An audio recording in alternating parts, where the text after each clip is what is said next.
What's up there, Wolfpack? We're here with our guest tester, Leonard. What's up, man?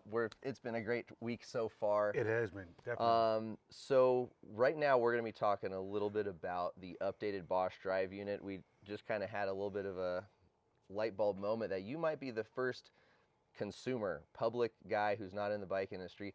Josh, how many people in the bike industry do you think have ridden this update? Maybe 50 at the most. Okay. Yeah. So you are, I guess, one of the first, like I said, consumers to ride this power update from Bosch. Can you talk about your experience of it?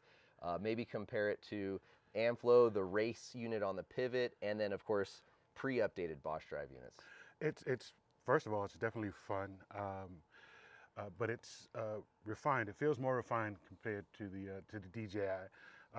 More control power kind of when you need it. Fresh off of the race motor.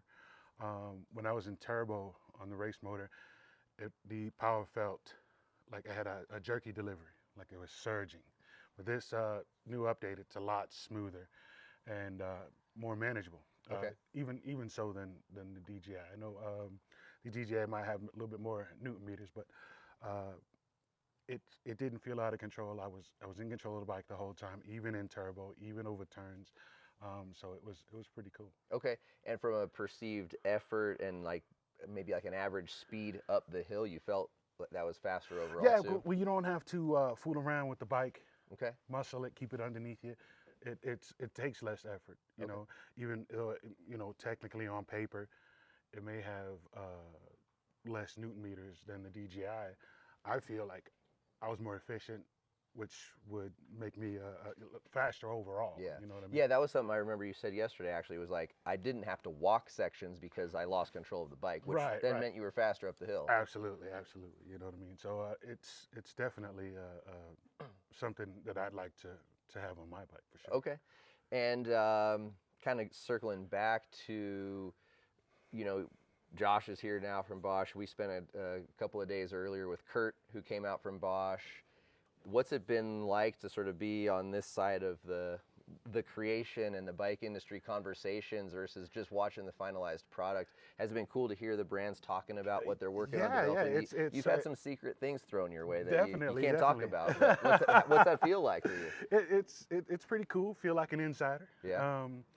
And just I listen to watch you guys listen to podcasts all day and try to absorb all I can to be a better rider, to improve my skills when I'm back home. So just to hear that these insiders, these engineers putting together stuff is they're riders. They're listening. They're putting everything that they're hearing out there and try to put it into practice. So it's pretty cool. And the passion and the care, you know what I mean? Just the amount of times they've come out here to make sure that everything's working properly and that we understand the vision, we understand the purpose of everything. They're not just doing it to add power. They're not just doing it to make sales. They're doing it to make better riders. It feels like anyway. Okay. You know what I mean? Obviously, everybody that makes something and sells something is in the business of making money, but I think that's how you do it. When you passionate people are passionate about your product, you're gonna make money. Okay. You know what I mean? All You're right. gonna sell bikes. Very cool. And anything you want to say to the other members out there in the Wolfpack community? Keep following. This is awesome. Hopefully, more people get opportunity to do stuff like this, and keep plugging away, keep watching, and keep learning, and keep pedaling. All right. Cool, man. Well, thanks, man. It's been fun having you out here. Bye. Hey.